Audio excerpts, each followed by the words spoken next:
बजरंगबली हनुमान जी महाराज जिस पर कृपा कर देते हैं भक्तों, उसका मंगल ही मंगल होता है, क्योंकि मंगलवार का दिन हमारे बजरंगबली हनुमान जी महाराज का दिन होता है।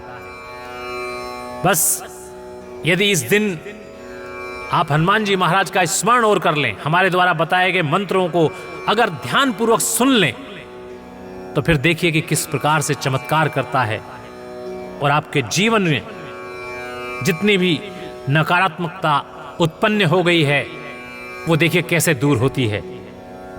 व्यक्ति यदि प्रेत बाधा से डरा हुआ है या अन्य प्रकार की शक्तियों से डरता है, तो निश्चित जान लीजिए कि हमारे द्वारा बताए गए इस मंत्र का स्मरण करने मात्र से आपके मन में से शत्रु के प्रति जो डर का भाव है वो दूर हो जाएगा। प्रेत बाधा से जो डर का भाव है वह दूर हो जाएगा और अपने शरीर के अंदर आप शक्ति का संचार महसूस करेंगे। तो आइए बताते हैं हम आपको यह अद्भुत मंत्र। ओम दक्षिण मुखाय पंचमुख हनुमते कराल बदनाय नमः। ओम दक्षिण मुखाय पंचमुख हनुमते कराल बदनाय नमः। ओम दक्षिण मुखाय पंचमुख हनुमते कराल बदनाय नमः।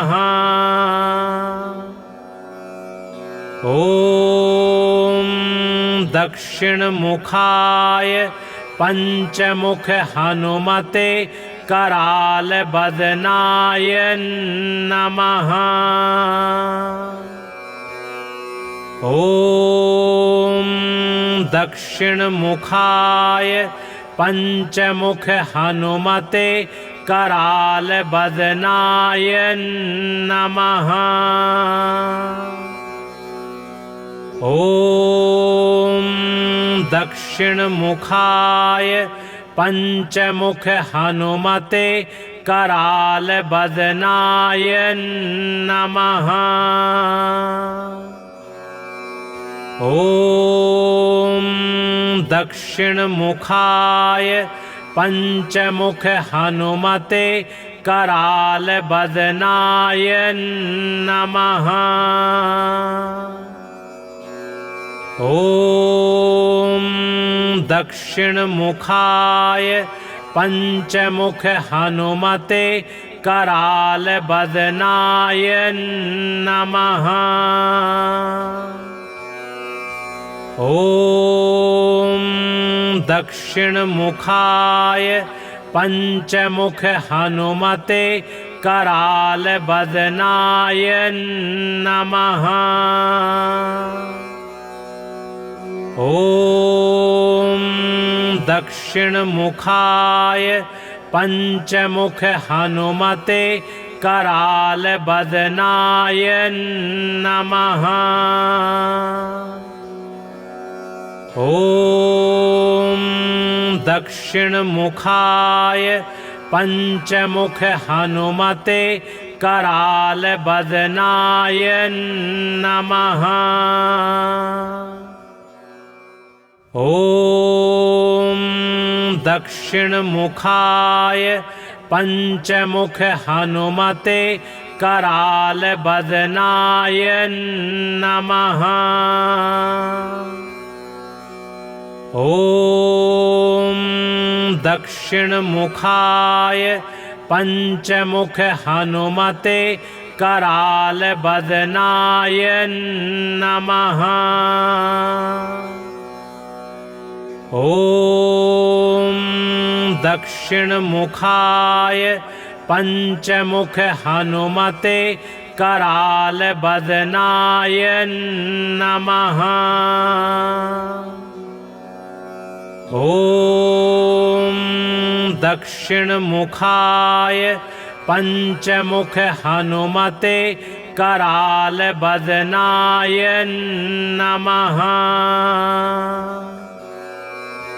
ॐ दक्षिणमुखाय पंचमुख हनुमते करालबदनाय नमः। ॐ दक्षिणमुखाय पंचमुख हनुमते करालबदनाय नमः। ॐ दक्षिणमुखाय पंचमुख हनुमते करालबदनाय नमः। ॐ दक्षिणमुखाय पंचमुख हनुमते करालबदनाय नमः। ॐ दक्षिणमुखाय पंचमुख हनुमते करालबदनाय नमः। ॐ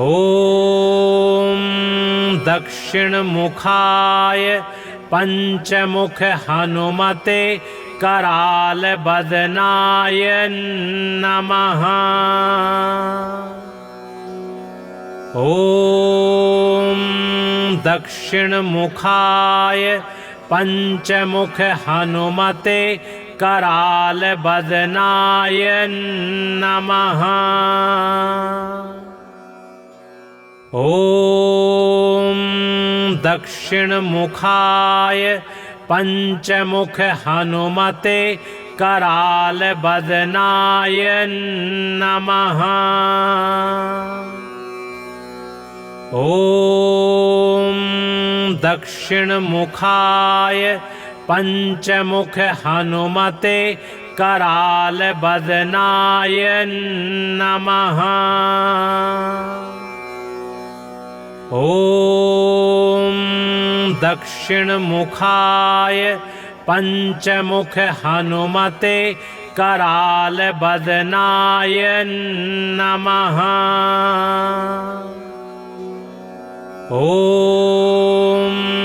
दक्षिणमुखाय पंचमुख हनुमते करालबदनाय नमः। ॐ दक्षिणमुखाय पंचमुख हनुमते करालबदनाय नमः। ॐ दक्षिणमुखाय पंचमुख हनुमते करालबदनाय नमः। ॐ दक्षिणमुखाय पंचमुख हनुमते करालबदनाय नमः। ॐ दक्षिणमुखाय पंचमुख हनुमते करालबदनाय नमः।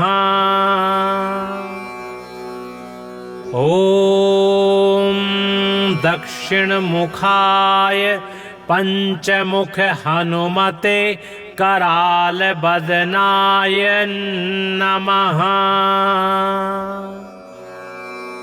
ॐ दक्षिणमुखाय पंचमुख हनुमते करालबदनाय नमः। ॐ दक्षिणमुखाय पंचमुख हनुमते करालबदनाय नमः। ॐ दक्षिणमुखाय पंचमुख हनुमते करालबदनाय नमः। ॐ दक्षिणमुखाय पंचमुख हनुमते कराल बदनाय नमः। ओम दक्षिणमुखाय पंचमुख हनुमते कराल बदनाय नमः। ओम दक्षिणमुखाय पंचमुख हनुमते कराल बदनाय नमः। ओम दक्षिणमुखाय पंचमुख हनुमते कराल बदनाय नमः। ओम दक्षिणमुखाय पंचमुख हनुमते कराल बदनाय नमः। ओम दक्षिणमुखाय पंचमुख हनुमते कराल बदनाय नमः। ओम दक्षिणमुखाय पंचमुख हनुमते कराल बदनाय नमः। ओम दक्षिणमुखाय पंचमुख हनुमते कराल बदनाय नमः। ओम दक्षिणमुखाय पंचमुख हनुमते कराल बदनाय नमः। ओम दक्षिणमुखाय पंचमुख हनुमते कराल बदनाय नमः। ओम दक्षिणमुखाय पंचमुख हनुमते कराल बदनाय नमः। ओम दक्षिणमुखाय पंचमुख हनुमते कराल बदनाय नमः। ओम दक्षिणमुखाय पंचमुख हनुमते कराल बदनाय नमः। ओम दक्षिणमुखाय पंचमुख हनुमते कराल बदनाय नमः। ओम दक्षिणमुखाय पंचमुख हनुमते कराल बदनाय नमः। ओम दक्षिणमुखाय पंचमुख हनुमते कराल बदनाय नमः। ओम दक्षिणमुखाय पंचमुख हनुमते कराल बदनाय नमः। ओम दक्षिणमुखाय पंचमुख हनुमते कराल बदनाय नमः। ओम दक्षिणमुखाय पंचमुख हनुमते कराल बदनाय नमः। ओम दक्षिणमुखाय पंचमुख हनुमते कराल बदनाय नमः। ॐ दक्षिणमुखाय पंचमुख हनुमते कराल बदनाय नमः। ॐ दक्षिणमुखाय पंचमुख हनुमते कराल बदनाय नमः। ॐ दक्षिणमुखाय पंचमुख हनुमते कराल बदनाय नमः। ॐ दक्षिणमुखाय पंचमुख हनुमते कराल बदनाय नमः। ॐ दक्षिणमुखाय पंचमुख हनुमते कराल बदनाय नमः। ॐ दक्षिणमुखाय पंचमुख हनुमते कराल बदनाय नमः। ॐ दक्षिणमुखाय पंचमुख हनुमते कराल बदनाय नमः। ॐ दक्षिणमुखाय पंचमुख हनुमते कराल बदनाय नमः। ॐ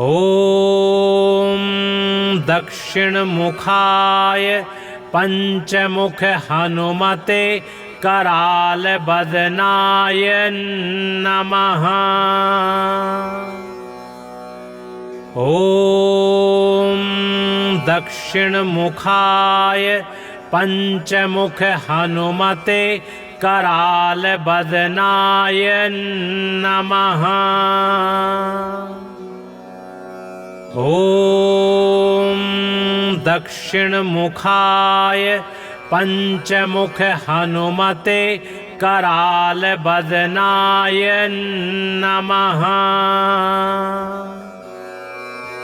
ॐ दक्षिणमुखाय पंचमुख हनुमते कराल बदनाय नमः। ॐ दक्षिणमुखाय पंचमुख हनुमते कराल बदनाय नमः। ॐ दक्षिणमुखाय पंचमुख हनुमते कराल बदनाय नमः। ॐ दक्षिणमुखाय पंचमुख हनुमते कराल बदनाय नमः। ॐ दक्षिणमुखाय पंचमुख हनुमते कराल बदनाय नमः। ॐ दक्षिणमुखाय पंचमुख हनुमते कराल बदनाय नमः। ॐ दक्षिणमुखाय पंचमुख हनुमते कराल बदनाय नमः। ॐ दक्षिणमुखाय पंचमुख हनुमते कराल बदनाय नमः। ॐ दक्षिणमुखाय पंचमुख हनुमते करालबदनाय नमः। ॐ दक्षिणमुखाय पंचमुख हनुमते करालबदनाय नमः। ॐ दक्षिणमुखाय पंचमुख हनुमते करालबदनाय नमः। ॐ दक्षिणमुखाय पंचमुख हनुमते करालबदनाय नमः। ॐ दक्षिणमुखाय पंचमुख हनुमते करालबदनाय नमः। ॐ दक्षिणमुखाय पंचमुख हनुमते करालबदनाय नमः। ॐ दक्षिणमुखाय पंचमुख हनुमते करालबदनाय नमः।